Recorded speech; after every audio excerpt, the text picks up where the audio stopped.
Hello दोस्तों, तो कैसे हैं आप लोग। फिर से आपके पीछे मौजूद है एक नई मोटिवेशनल कहानी के साथ, जिसका टॉपिक है समय का चक्र। कहानी को शुरू करते हैं दोस्तों, पर उससे पहले मेरे चैनल को सब्सक्राइब जरूर कर लीजिएगा ताकि आपको नई कहानी अपडेट होती रहे। एक गांव में एक बुजुर्ग व्यक्ति रहता था। उसके पास एक बहुत अच्छा ताकतवर सुंदर सा घोड़ा था और वह व्यक्ति बहुत गरीब था, निर्धन था।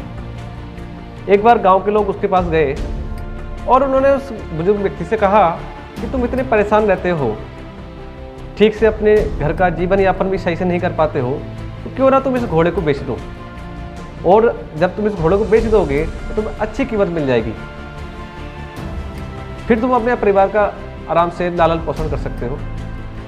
तो उस बुजुर्ग व्यक्ति ने कहा कि नहीं, मैं इस घोड़े को नहीं बेच सकता, क्योंकि यह घोड़ा ईश्वर की देन है और इसको पालने का जो अधिकार मुझे मिला है वो मैं नहीं खो सकता, और इसके सुख दुख का मैं भागी हूँ। मैं हमेशा इसके साथ रहना चाहता हूँ। इतनी बात सुनकर के गांव वाले जो लोग थे वो चले गए। अब कुछ दिन बाद वह घोड़ा उस बुजुर्ग व्यक्ति के यहाँ से गायब हो जाता है।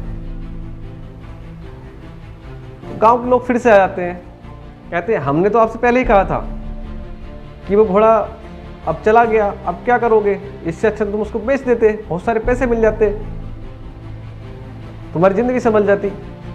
उस बुजुर्ग व्यक्ति ने कहा कोई बात नहीं है, सब समय समय की बात है, सब ठीक हो जाएगा, आप लोग ज़्यादा परेशान ना हो। गांव वाले इतनी बात सुनी, वहाँ से फिर से चल दिए। बोले घोड़ा चला गया, इस व्यक्ति की जो है मानसिक स्थिति खराब हो चुकी है। इतनी बात कहकर के वहाँ से चले गए। अब कुछ दिन बाद वह घोड़ा फिर से वापस आता है और अपने साथ में 11 घोड़े लेके आता है। अब गांव के लोग फिर से आ जाते हैं। वो कहते हैं आप तो बहुत भाग्यशाली हो, पहले आपके पास एक घोड़ा था और अब आपके पास पूरे 12 घोड़े हो चुके हैं, आप तो बहुत धनवान व्यक्ति बन सकते हो, आप इनको बेच दीजिए, आपको बहुत अच्छी कीमत मिलेगी, आपकी ज़िंदगी संभल जाएगी। तो उस बुजुर्ग व्यक्ति ने कहा नहीं, मैं इनको नहीं बेच सकता, क्योंकि यह ईश्वर की मर्जी से मेरे पास आए हैं। गांव के लोग बोले कि ये व्यक्ति वास्तव में पागल हो चुका है, इसको बहुत सारे घोड़े मिल गए तो इसलिए पागल हो गया। वह इतनी बात करके फिर से वहां से चले गए। अब कुछ दिन बाद उस घुड़सवार का बेटा उस घोड़े पर बैठकर घुड़सवारी कर रहा था। अचानक से ही घोड़े का पैर फिसल गया और वह लड़का नीचे गिर गया, जिससे कि उसके काफी चोट आई, उसको नुकसान हुआ और उसकी टांग टूट गई। अब गांव वाले फिर से आ गए। देखा, हमने तो पहले ही कहा था कि तुम इन घोड़ों को बेच दो, और आज देखो तुम्हारे बेटे की टांग टूट गई है, इतना नुकसान हो गया, उसको चोट लगी है। तो जो बुजुर्ग व्यक्ति था उसने कहा कि कोई बात नहीं, ये सब समय समय की बात है, होता रहता है। अब कुछ दिन बाद वहीं पर कुछ जंगली प्रजाति के लोग, जो कबीले के लोग थे, वहाँ आए। उनके गांव में जितने भी युवा लड़के थे उन सबको वो उठा के लेके चले गए, परंतु उस घुड़सवार का जो बेटा था जिसकी चोट लगी थी वो उसको लेके नहीं गए, क्योंकि उनको सही व्यक्ति की आवश्यकता थी, क्योंकि वो उनको अपने जो देवी देवता हैं उनको बलि देनी थी। तो उन्होंने देखा कि ये लड़का तो बीमार है और उसकी टांग भी टूटी हुई है, हम इसको लेके नहीं जा सकते। गांव के लोग उसके पास पहुंचे। गांव के लोगों ने कहा बहुत भाग्यशाली हो, अब कुछ दिन में तुम्हारा लड़का ठीक हो जाएगा और तुम इसकी शादी कर देना। तो बुजुर्ग व्यक्ति बोला कि नहीं, जो होना है वो समय पर होगा और समय अनुसार ही होगा, मैं इसमें कुछ नहीं कर सकता जब तक ईश्वर की मर्जी नहीं होगी।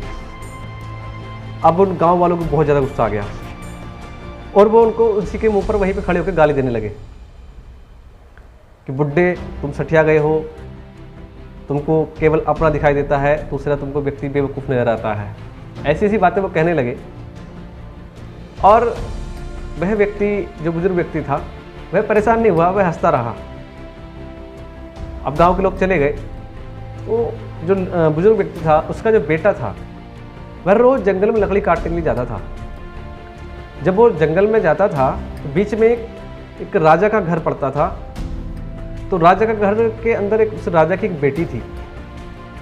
वो राजा की बेटी उस लड़के को रोज़ आते जाते देखती थी और उसको लगा कि हाँ, यह लड़का मेरे लिए ठीक है, बहुत मेहनती है, बहुत मेहनत करता है। उसने उससे एक बार बात करने की सोची। उस लड़के से बात करने के पश्चात उसने अपने पिताजी को बताया कि मैं इस लड़के से शादी करना चाहती हूँ। अब राजा ने उस लड़की की शादी उस लड़के के साथ कर दी, क्योंकि उस राजा के पास भी कोई लड़का नहीं था। उसको भी अपने राज्य के लिए उत्तराधिकारी की आवश्यकता थी। अब उस राजा ने उस लड़के को वह साम्राज्य सौंप दिया और उसको राजा बना दिया। अब बुजुर्ग व्यक्ति अपने घर के बाहर जो महल था वहां पर आके रहने लगा। अब रोज अपने घर के बाहर बैठता था और हंसता था। परंतु वो गांव के लोग उस दिन के बाद में उस बुजुर्ग व्यक्ति को कभी भी सलाह देने के लिए नहीं आए। और वह व्यक्ति बोला कि बेवकूफ़ लोगों, यह सब समय की बात है और यह सब जो भी करता है वो ईश्वर करता है। इसी को समय का चक्र कहते हैं। आज मेरा बेटा राजा बन गया, परंतु आज मुझसे कहने वाला कोई भी गांव के व्यक्ति नहीं आता। हाँ दोस्तों, हम भी कभी कभी जल्दबाजी में हड़बड़ा जाते हैं, परेशान हो जाते हैं कि हमको ये कर लेना चाहिए, हमको वो कर लेना चाहिए। हमारा बहुत सारा नुकसान भी हो जाता है, हमारे साथ बहुत सारी घटनाएं भी घट जाती हैं। परंतु हमको ऐसा कोई भी गलत कदम नहीं उठाना चाहिए, क्योंकि जो होना है वो सब समय अनुसार ही होना है और ईश्वर की मर्जी से ही होगा। ये समय का चक्र है। इस समय के चक्र में सबके साथ कुछ ना कुछ होता ही है। तो इसलिए हमें कभी निराश नहीं होना चाहिए, कभी अपने मन में मनमुटाव नहीं रखना चाहिए, सोचते रहना चाहिए अच्छा होगा, हमारा भी अच्छा समय आएगा और आज नहीं तो कल ज़रूर आएगा। हाँ दोस्तों, मेरी कहानी आपको अगर अच्छी लगी हो तो प्लीज़ लाइक करें, कमेंट करें और शेयर करना ना भूलें। धन्यवाद।